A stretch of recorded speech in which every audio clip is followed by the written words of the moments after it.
Hello, welcome to the Learn English Lab. Today's deep dive is for our advanced English listening practice. And the topic name is, well, it's a big one, 25 plus C2 level philosophy vocabulary. It is a big one, and it sounds a bit like homework, but that's not what this is about. Yeah, not at all. Our mission today is pretty crucial. We're going to take this foundational language of really deep intellectual thought and transform these abstract concepts into real usable tools for you. That's absolutely right. This isn't about just memorizing words. It's about getting to a deep conceptual mastery. The idea is to equip you, the listener, to move through these high-level texts or complex debates without even hesitating. We want you to have that intellectual leverage Right. to understand the entire system of thought a single word can represent. Exactly. So let's just jump right in with the biggest concept, the one that sort of frames everything else we're going to talk about today, Weltanschauung. It's a great place to start. It's a German term, and it means so much more than just an opinion or a viewpoint. Right. It's a person's complete worldview, their entire philosophy of life, all wrapped up in one. It really is the master lens. I like to think of it as the custom operating system running in your mind. It's the framework that filters and interprets and gives meaning to absolutely everything you encounter. And it's not something you just pick, is it? It's formed by these deep, sometimes unconscious factors. Completely. It's shaped by your environment. Your Weltanschauung is forged by, say, growing up in poverty versus growing up with abundance. Or living through a time of war versus a time of peace. All of it. Your childhood, your education, the traditions you grew up with. These things fundamentally change how you see the world. So if two people look at the same problem, say an economic issue, their Weltanschauung could lead them to completely different conclusions. Fundamentally different. One person with a sort of rugged individualist framework might see personal failure. Another, with a more collectivist one, sees systemic problems. They aren't just disagreeing on a detail. They're operating in different realities. And I think that's the key to this whole deep dive. This vocabulary lets us analyze the source code of these different worldviews. Yes, it lets you stop asking, what does this person think? And start asking, okay, what is the underlying structure of their reality? That sets the stage perfectly. So from that big picture, that overarching framework, let's drill down to the absolute fundamentals. How do we know things and what actually exists? The big questions. So we've moved from the lens we see the world through to the actual composition of reality itself. And that lands us right in a branch of philosophy called ontology. What is that asking exactly? Ontology is, it's really the foundational discipline. It's the study of existence itself, of being, of reality. That's the most basic questions. What does it mean to be? Okay, so like what kinds of things are actually real? Right. Are atoms and, say, consciousness, are they both real in the same way? Ontology is basically trying to create an inventory of the universe. Now that sounds very abstract, maybe something ancient philosophers would worry about, but you mentioned it has modern relevance with AI. It has huge modern relevance. Think about artificial intelligence. When people talk about creating a true AGI, an artificial general intelligence, we're smack in the middle of an ontological debate. How so? We're debating the ontology of consciousness. If an AI can perfectly mimic human thought, human emotion, is it conscious? Is it just a complex material process? Or is it something else? The answer to that changes everything about how we'd interact with it. So we're trying to figure out what's in the box of existence, but this is where it gets really tricky because there's this huge difference between what is and what we can perceive. And that brings us to Kant. Exactly. Let's start with his idea of the noumenon. The noumenon is the thing in itself. It's reality as it truly is, completely independent of our minds or our senses. Pure, unfiltered, objective existence. But if it's right there, why does Kant say we can't access it? Why can't we just look at it? This was his revolutionary insight. He argued the noumenal world is fundamentally inaccessible to us. Our minds aren't blank slates waiting for information. They come with pre-installed software. That's a great way to put it. They have a pre-installed operating system with categories like space, time, causality. These things automatically structure every piece of data that comes in through our senses. We can't turn those filters off. So we never get the raw data. We're always locked into the processed version. Always. We only ever get access to the phenomenon, the world, as it appears to us after it's been filtered and organized by our minds. And that limit, that cognitive wall, forces a huge question, right? If we can't know ultimate reality, then how do we get any reliable knowledge at all? And that leads us straight into the next big debate, starting with empiricism. Okay, so empiricism is the philosophy that all knowledge comes from experience, from observation. It's the viewpoint that says, don't just tell me what you think, show me the data. It's the absolute bedrock of modern science. It demands evidence that is testable, observable, repeatable. It's naturally skeptical of any kind of abstract idea or, intuition that can't be verified by the senses. Its strength is that it can self-correct when new evidence comes along. Absolutely. But then you have the complete opposite approach. The search for certainty that comes before any sensory experience. A purely rational truth. And that's where we get the cogito. The cogito. I think, therefore I am. This is René Descartes' foundational contribution to modern philosophy. He started with a method of just universal doubt. He questioned everything. Your senses could be deceiving you. The world could be a dream. Everything. He even questioned mathematics.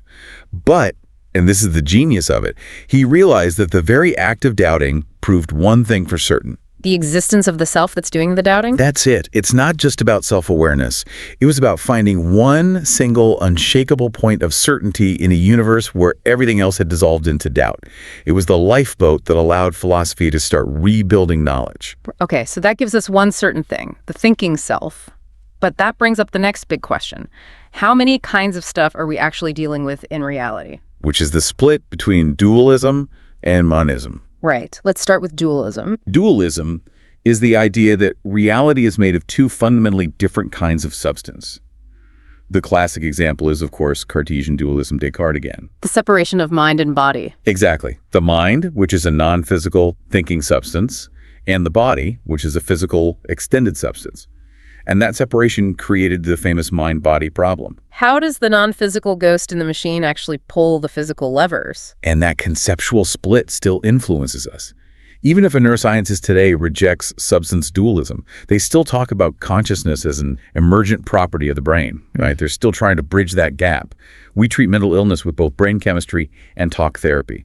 The dualist framework is still there. So the counter-argument to this two-substance model would be monism. Right. Monism is the belief that everything in reality comes from one single unified substance or principle. It simplifies things. It says the mind and body aren't two different things. They're just different aspects of the same fundamental stuff. Spinoza's a key example here, isn't he?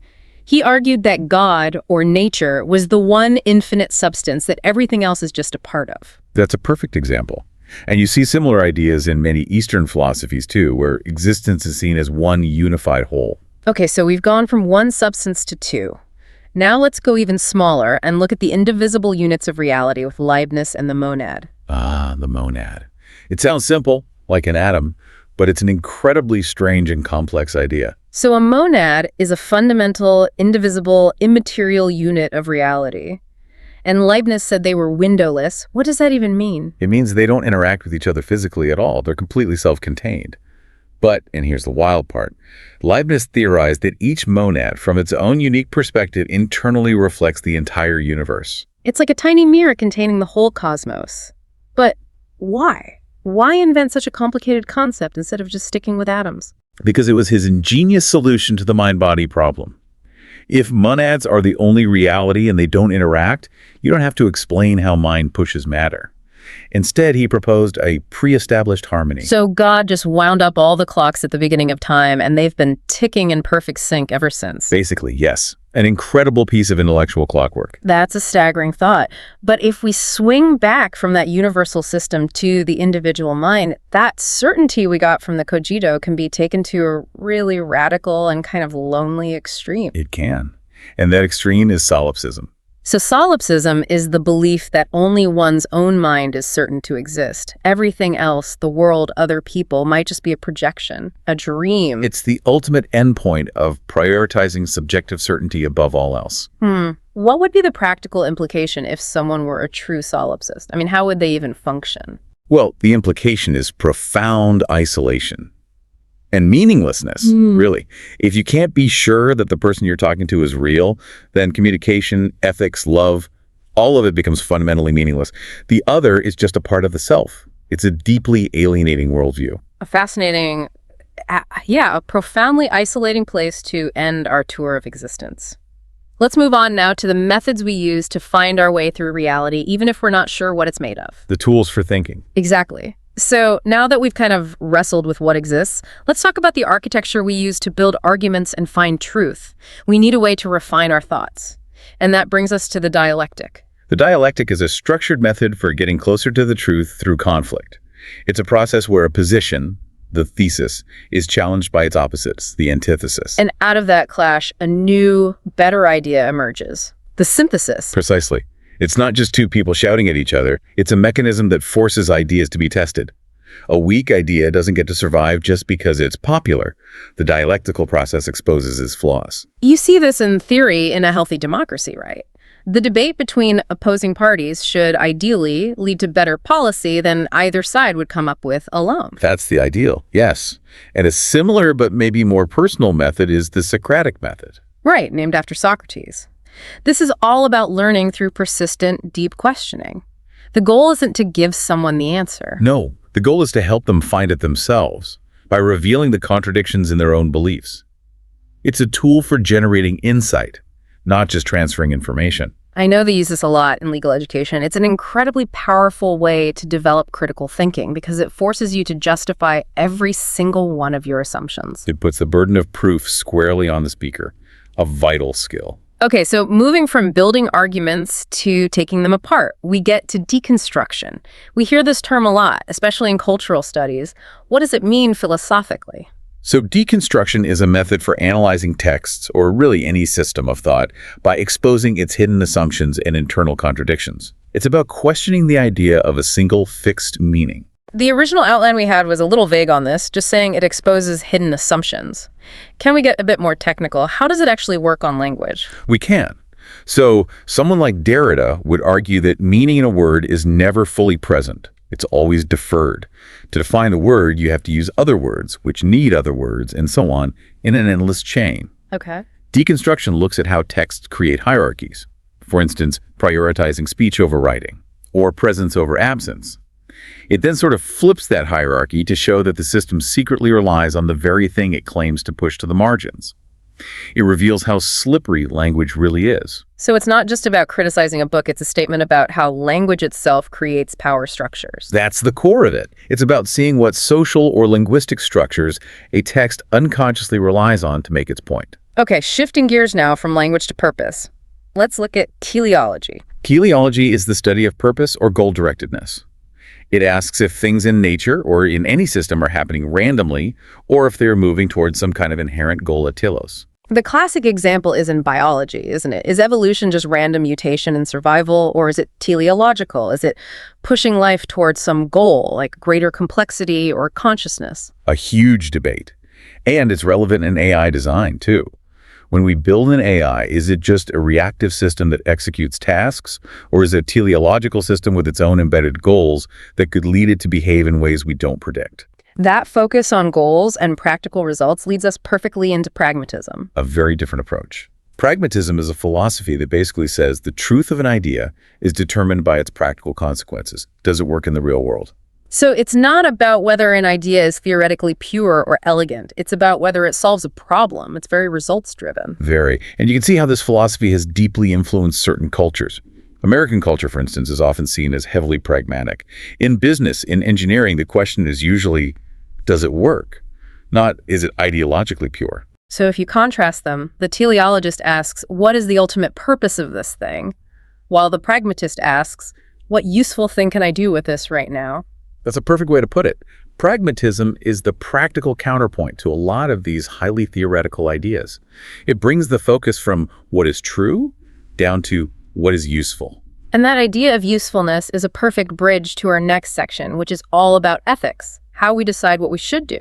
So when we start talking about maximizing a useful outcome, but for an entire society, the big one, the ethical theory that really shapes public policy, is utilitarianism. Right. Utilitarianism is the moral theory that the best action is the one that creates the greatest good for the greatest number of people. It's all about the consequences. That focus on consequences makes it really attractive for governments and policymakers. Yeah. It's the logic used to justify things like building a highway that displaces a few homes because it will benefit millions of commuters. It allows for tough choices if the overall collective good is increased. But that's also where the big criticism comes in, isn't it? That it can ignore individual rights. That is its Achilles heel. The classic thought experiment is, if sacrificing one innocent person could somehow bring happiness and security to 10,000, a strict utilitarian calculation might say you should do it. It can ignore the inherent worth of the individual. So how do philosophers deal with that? Well, they've made distinctions. You have act utilitarianism, which judges every single act on its own merits. But then you have rule utilitarianism, which says we should follow the rules that, if everyone followed them, would lead to the greatest good. And that often protects individual rights more effectively. That's a really important distinction. And that tension makes the contrast with Kantian ethics so stark. Kant wasn't interested in the results at all. Not in the slightest. The adjective Kantian refers to the moral system of Immanuel Kant, and it's what we call deontological. That means it's focused on duty and rigid universal moral rules, not on the outcome of an action. So for Kant, if I do the right thing for the right reason, out of duty, but the outcome is a total disaster, my action was still morally good. Absolutely. The morality is in the intention and the will. His test for a moral action was the categorical imperative. You have to ask yourself, could the rule behind my action be made a universal law for everyone, everywhere, without contradiction? So with lying, for example. He'd say, could you universalize lying? Well, no, because if everyone lied all the time, trust would collapse and language itself would become meaningless.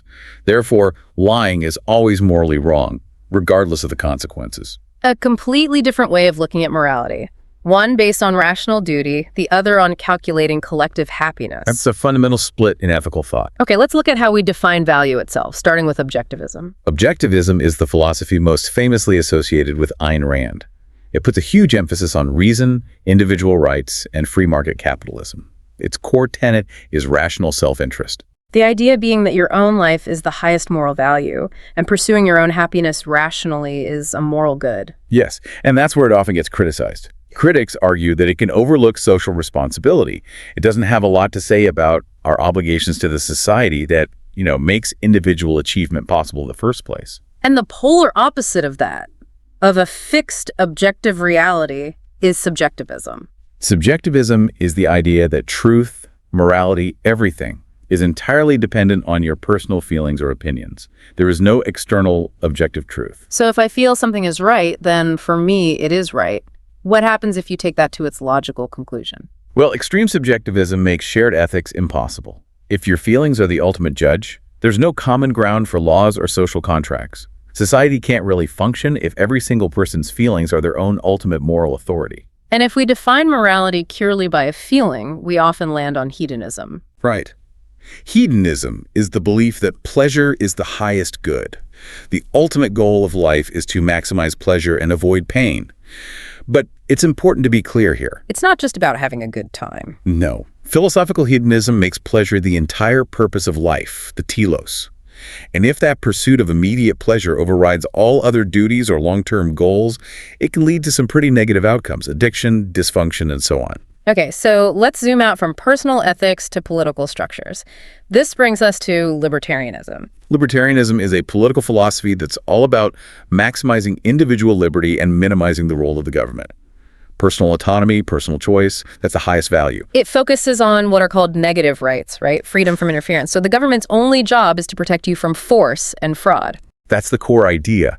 And the major trade-off, the heart of the debate, is that critics argue that by minimizing the state so much, you also weaken the social safety nets and collective structures that protect the most vulnerable people in society. It's a choice that prioritizes freedom, sometimes at the cost of security. These different ethical systems really show how a single core belief, a single tenet, can lead to completely different ways of organizing a society. It does. And that brings us to maybe the most challenging part of this whole discussion. What happens when you start to believe that all these systems, all of these rules, are ultimately meaningless? We've looked at reality, truth, and action.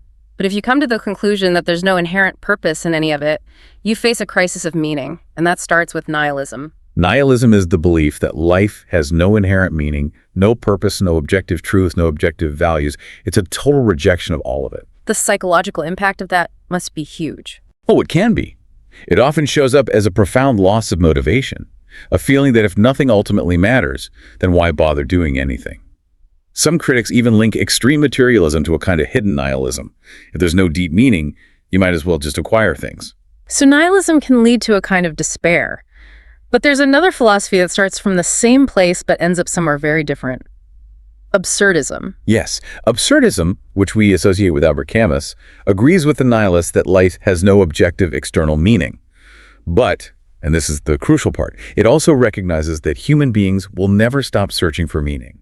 It's in our nature. So the absurd is that contradiction, the clash between our desperate need for meaning and a universe that's completely silent and indifferent to that need. That is the perfect definition. The absurdist hero doesn't give in to despair. They embrace that tension. They rebel against the meaninglessness by living with passion and defiance.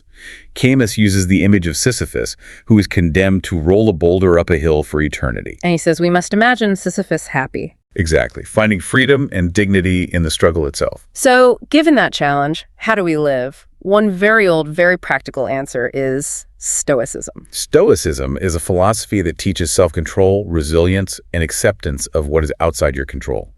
The central idea is the dichotomy of control. Focusing only on what you can actually influence. Your own judgments, your own actions, your own desires, everything else, what other people think, external events, whether it rains or shines, you have to accept with a kind of calm serenity. That sounds incredibly useful, especially today. It is probably the most practical of the ancient philosophies. It's had a massive influence on modern psychology, especially cognitive behavioral therapy, or CBT, which is all about reframing your judgments about events.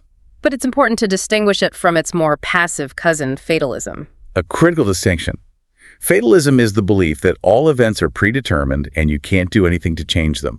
It shares the idea of acceptance with Stoicism, but it's a passive, resigned acceptance. So what's the real difference in behavior between a Stoic and a fatalist facing a problem? It all comes down to agency. The fatalist thinks effort is pointless because the outcome is already written. If I'm going to fail, so why try? It kills motivation. It can, absolutely. The Stoic, on the other hand, believes that the effort, the virtuous attempt, is the only thing that's actually under their control. So they have a moral duty to try their best, regardless of the outcome.